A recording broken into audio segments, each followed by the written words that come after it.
लोकसभा चुनाव से पहले केंद्र की नरेंद्र मोदी सरकार ने बड़ा फैसला लिया है। केंद्रीय कैबिनेट की बैठक में फैसला लिया गया है कि अब स्वर्ण जातियों को 10% आरक्षण दिया जाएगा। यह आरक्षण आर्थिक रूप से कमजोर स्वर्णों को दिया जाएगा।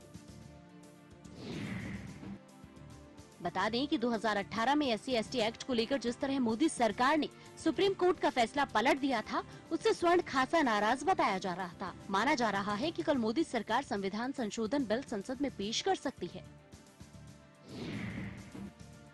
बता दें कि कल संसद के शीतकालीन सत्र का आखिरी दिन है। जिस व्यक्ति के पास तय सीमा से अधिक संपत्ति होगी, उसे इस संशोधन का लाभ नहीं मिल पाएगा। मोदी सरकार ये आरक्षण आर्थिक आधार पर ला रही है, जिसकी अभी संविधान में व्यवस्था नहीं है। संविधान में जाति के आधार पर आरक्षण की बात कही गई है। ऐसे में सरकार को इसको लागू करने के लिए संविधान में संशोधन करना होगा। पूर्व मुख्यमंत्री भूपेंद्र सिंह हुड्डा ने जींद उपचुनाव के लिए कांग्रेस उम्मीदवार के फैसले पर कहा कि इसके लिए कल एक बैठक हुई थी। जींद में उपचुनाव उम्मीदवार को लेकर शुरुआती तौर पर बात हुई है और अभी 1-2 और बैठकों के बाद उम्मीदवार के नाम का ऐलान कर दिया जाएगा। हुड्डा ने कहा कि 9 जनवरी की सुबह तक कांग्रेस उपचुनाव के लिए उम्मीदवार के नाम का ऐलान कर देगी। वहीं इस दौरान कांग्रेस में गुटबाजी की खबरों पर हुड्डा ने सफाई देते हुए कहा कि कांग्रेस में सब एक हैं और सभी एक साथ कांग्रेस को मजबूत करने में लगे हुए हैं। हरियाणा के पूर्व मंत्री चौधरी बहादुर सिंह ने जेजेपी का दामन थाम लिया है। जेजेपी संस्थापक डॉक्टर अजय चौटाला ने पूर्व मंत्री चौधरी बहादुर सिंह को जेजेपी ज्वाइन कराई। दादरी आवास पर बहादुर सिंह हजारों समर्थकों के साथ पार्टी में शामिल हुए। इस दौरान दादरी विधायक राजदीप फोगाट भी मौजूद रहे। आपको बता दें कि चौधरी बहादुर सिंह इनेलो सरकार में शिक्षा मंत्री थे और वो काफी लंबे समय से लोहारू क्षेत्र की राजनीति में सक्रिय हैं। बहादुर सिंह इनेलो के साथ ही बीजेपी और हजका में भी रह चुके हैं। पंचकुला में जाट आंदोलन के दौरान वित्त मंत्री कैप्टन अभिमन्यु के घर हुई आगजनी मामले में आज विशेष CBI अदालत में सुनवाई हुई। इस दौरान मामले में आरोपी अशोक बलहारा के वकील असअस खरब ने मीडिया से बदसलूकी की। बता दें कि सुनवाई में कुछ आरोपी वीडियो कॉन्फ्रेंसिंग के जरिए और बाकी आरोपी कोर्ट में पेश हुए थे। गौरतलब है कि सुनवाई में आज कोई खास कार्रवाई नहीं हुई है और कोर्ट में हाजिर हुए आरोपियों की केवल हाजिरी लगाई गई। CBI जज जगदीप सिंह की अदालत में अगली सुनवाई 29 जनवरी को होगी। केंद्रीय राज्य मंत्री कृष्णपाल गुर्जर सोमवार को फरीदाबाद की प्रतला विधानसभा के गांव फज्जूपुर खादर पहुंचे, जहां उन्होंने ग्रामीणों के लिए व्यायामशाला, बारात घर और ग्राम सचिवालय का उद्घाटन किया। इस दौरान कृष्णपाल गुर्जर ने KJP एक्सप्रेसवे के पास बनने वाले यमुना नदी के पुल का भी शिलान्यास किया। ये पुल यमुना के ऊपर वाटरवे के हिसाब से तैयार किया जा रहा है। इस पुल की ऊंचाई लगभग 15 मीटर रखी जा रही है, ताकि पुल के नीचे से पानी के जहाज आसानी से गुजर सके। इस मौके पर केंद्रीय राज्य मंत्री कृष्णपाल गुर्जर ने कहा कि बीजेपी विकास का रथ लगातार आगे बढ़ रहा है और बढ़ता ही रहेगा। वहीं जींद उपचुनाव पर केंद्रीय राज्य मंत्री ने कहा कि बीजेपी का प्रत्याशी और पार्टी मजबूत है, इसलिए जींद में उन्हीं की जीत होगी। लोकतंत्र सुरक्षा पार्टी के संरक्षक राजकुमार सैनी ने जींद के गांव जलालपुरा में LSP उम्मीदवार पंडित विनोद आश्रय के पक्ष में प्रचार किया। इस दौरान राजकुमार सैनी की जनसभा में हजारों की संख्या में लोग पहुंचे। इस दौरान सांसद सैनी ने जेजेपी पर कटाक्ष करते हुए कहा कि ये जमीन जायदाद की पार्टी है, जो कि स्वार्थ की राजनीति करती है। वहीं कांग्रेस पर निशाना साधते हुए उन्होंने कहा कि 70 साल राज करने के बाद ये लोग फिर देश को लूटने के लिए तैयार हैं। वहीं बीजेपी पर पलटवार करते हुए सैनी ने कहा कि बीजेपी ने पिछड़ों का हक छीना है। उन्होंने कहा कि हमें मौका मिलने पर हम जींद वासियों को सभी मूलभूत सुविधाएं प्रदान कराएंगे और प्रदेश में 70 सालों से चल रहे भेदभाव और असमानता को दूर करेंगे।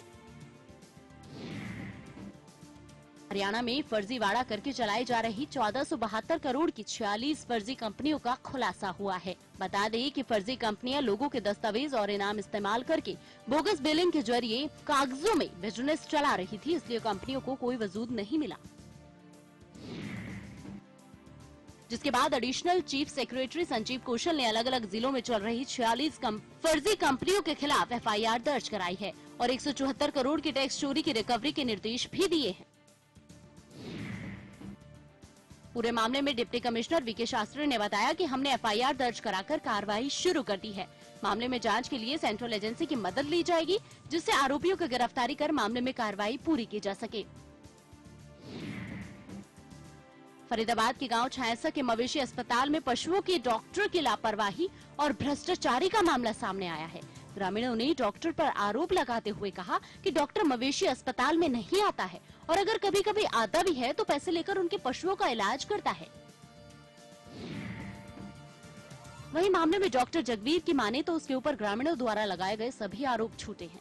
पैसे लेकर पशुओं का इलाज करने के आरोप पर डॉक्टर ने हैरान कर देने वाला जवाब देते हुए कहा कि सरकारी ड्यूटी खत्म हो जाने के बाद जब किसी पशु का इलाज करता है तो उससे पैसे लेता है, इसमें क्या गलत है। साइबर सिटी गुरुग्राम में निजी स्कूल सरकारी आदेशों का माखौल बनाते नजर आ रहे हैं। दरअसल कड़कड़ाती ठंड के कारण सरकार ने 1 जनवरी से 15 जनवरी तक शीतकालीन छुट्टियों का आदेश जारी किया था।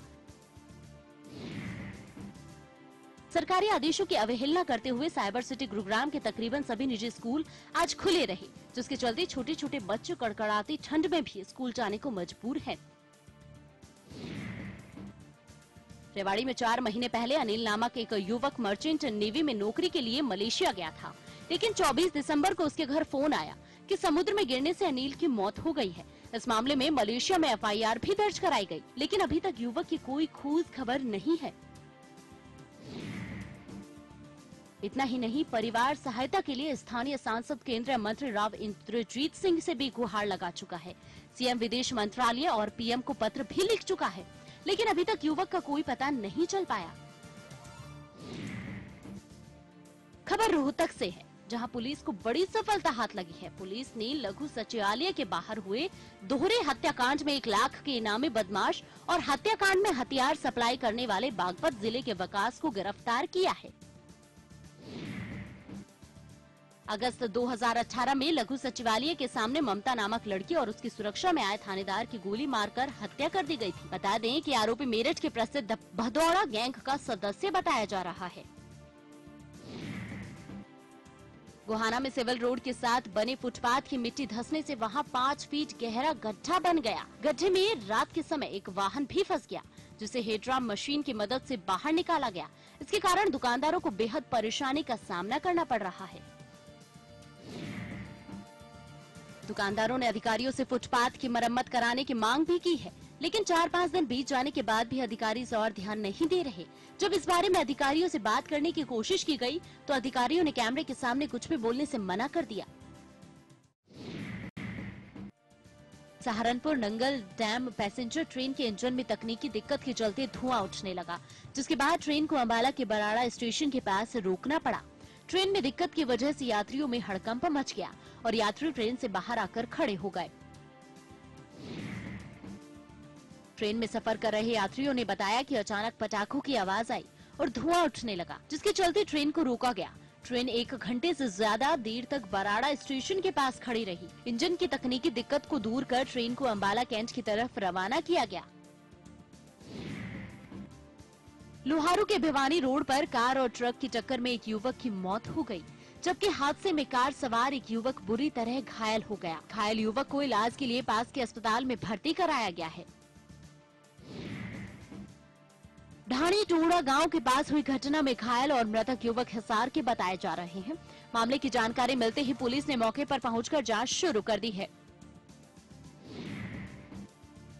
प्रदेश में सर्दी के साथ साथ बढ़ते स्वाइन फ्लू को देखते हुए प्रशासन अलर्ट मोड पर आ गया है। स्वास्थ्य विभाग ने स्वाइन फ्लू की रोकथाम के लिए जिले में जागरूकता अभियान चलाया है, जिसको लेकर स्वास्थ्य विभाग की टीम ने सार्वजनिक स्थानों पर स्वाइन फ्लू से बचने और उसे रोकने के लिए लोगों को जानकारी दी। साथ ही साथ मास्क भी बांटे। जिला महामारी अधिकारी डॉक्टर विष्णु मित्तल ने बताया कि स्वाइन फ्लू बड़ी ही तेजी से फैलने वाला एक वायरल है और इसके लक्षण किसी आम फ्लू से मिलते जुलते हैं। बल्लभगढ़ की महावीर कॉलोनी में उस वक्त हड़कंप मच गया जब बिहार के रहने वाले युवक ने पंखे से लटककर आत्महत्या कर ली। मृतक युवक अपनी पत्नी के साथ किराए के मकान में रहता था, जहां उसने अपनी पत्नी की साड़ी का फंदा बनाकर मौत को गले लगा लिया। सूचना पाकर मौके पर पहुंची पुलिस ने शव को पोस्टमार्टम के लिए सिविल अस्पताल में रखवा दिया है और आगे की कार्रवाई शुरू कर दी है। कालका के हिमाचल बॉर्डर पर स्थित प्राचीन हनुमान मंदिर में पुजारी की हत्या का मामला सामने आया है। बता दें कि 70 साल के पुजारी श्यामनाथ महाराज का शव मंदिर की रसोई में संदिग्ध हालत में मिला। साथ ही मंदिर का सामान भी अस्त व्यस्त था। वहीं मौके पर पहुंचकर पुलिस ने घटना का जायजा लिया। शुरुआती जांच में पुलिस के मुताबिक हत्या का कारण लूटपाट हो सकता है। रोहतक में युवक ने अपनी पत्नी और 2 बच्चों को मारकर खुद भी फांसी लगाकर आत्महत्या कर ली। घटना की सूचना मिलते ही मौके पर पहुंची पुलिस ने शवों को कब्जे में लेकर पोस्टमार्टम के लिए अस्पताल भिजवा दिया है। मामला मृतक पति की आपसी कलह का बताया जा रहा है। झज्जर के दादनपुर गांव में बढ़ते कोहरे के चलते एक रिटायर्ड जवान मालगाड़ी की चपेट में आ गया और उसकी मौके पर ही मौत हो गई। बता दें कि मृतक सुबह के वक्त शव का पोस्टमार्टम करके शव को परिजनों को सौंप दिया गया है। सर्दी के साथ पड़ रहे कोहरे ने झज्जर में जीवन की रफ्तार थाम दी है। सप्ताह के पहले दिन जिस तरह झज्जर में कोहरा दिखाई दिया, उससे वाहन चालकों की परेशानी बढ़ गई। वाहन चालक वाहनों की हेडलाइट के साथ डिपर जलाकर चलते दिखाई दिए। बावजूद इसके वाहनों की रफ्तार पर कोहरे का असर देखने को मिला। वहीं लोग भी जगह जगह आग के आगे बैठकर सर्दी से बचाव करते दिखे। आम दिनों में 8 बजे खुलने वाला यहाँ का बाजार 10 बजे तक सन्नाटे में रहा। दूसरी तरफ सर्दी और कोहरे के कारण सरकार के 15 जनवरी तक स्कूल बंद रखने के आदेश भी झज्जर में पूरे होते दिखाई नहीं दे रहे। हालांकि कई स्कूलों ने सरकारी आदेश को माना है, मगर कई स्कूलों ने इन आदेशों को ठेंगा दिखाने का काम किया है। जम्मू कश्मीर, उत्तराखंड और हिमाचल प्रदेश में हो रही भारी बर्फबारी रुकने का नाम नहीं ले रही है। जम्मू कश्मीर, उत्तराखंड और हिमाचल प्रदेश के कई इलाकों में बीते 3 दिनों से भारी बर्फबारी जारी है। पहाड़ों में बर्फबारी से मैदानी इलाकों में भी ठिठुरन बढ़ गई है। दिल्ली, पंजाब और हरियाणा में इसका खासा असर देखने को मिल रहा है। मौसम विभाग की माने तो अभी 9 जनवरी तक इस बर्फबारी से राहत मिलने के आसार नहीं है। हालांकि बर्फबारी के बीच सैलानी आनंद उठा रहे हैं, लेकिन शहरों की रफ्तार थम सी गई है। भारी बर्फबारी से सैलानियों को भी गाड़ी छोड़कर पैदल घूमना पड़ रहा है। सड़कों पर बर्फ की वजह से फिसलन भी बढ़ गई है। हालत ये है कि कई जगह 1.5 फीट से ज्यादा बर्फ जमी हुई है। मौसम विभाग के अलर्ट को देखते हुए सभी जिलों में प्रशासन को अलर्ट रहने को कहा गया है। उत्तरकाशी, चमोली, रुद्रप्रयाग, बागेश्वर, पिथौरागढ़ में भारी बर्फबारी की आशंका है। टीम इंडिया ने ऑस्ट्रेलिया में इतिहास रच दिया है। जी हां, बारिश के चलते सिडनी टेस्ट मैच ड्रॉ होने के साथ ही टीम इंडिया ने टेस्ट सीरीज पर 2-1 से कब्जा कर लिया है। टीम इंडिया ने पहली बार ऑस्ट्रेलिया में कोई टेस्ट सीरीज जीती है। इससे पहले भारतीय टीम ने एडिलेड और मेलबर्न टेस्ट में जीत हासिल की थी। सीरीज के चौथे मैच में भी टीम इंडिया जीत की ओर थी, लेकिन बारिश के चलते चौथे और 5वें दिन का खेल न हो पाने की वजह से सिडनी टेस्ट ड्रॉ हो गया। चेतेश्वर पुजारा को शानदार प्रदर्शन के लिए प्लेयर ऑफ द मैच और प्लेयर ऑफ द सीरीज भी चुना गया। ऑस्ट्रेलिया में टेस्ट सीरीज में ऐतिहासिक जीत दर्ज करने के बाद टीम इंडिया के खिलाड़ियों ने सिडनी क्रिकेट ग्राउंड में जमकर डांस किया। टीम इंडिया के डांस का ये वीडियो सोशल मीडिया पर खासा पसंद किया जा रहा है। जीत के जश्न में कप्तान विराट कोहली की पत्नी अनुष्का शर्मा भी शामिल हुई। टेस्ट सीरीज जीतने के बाद विराट अपनी पत्नी अनुष्का को मैदान पर लेकर आए और उन्हें गले लगा लिया।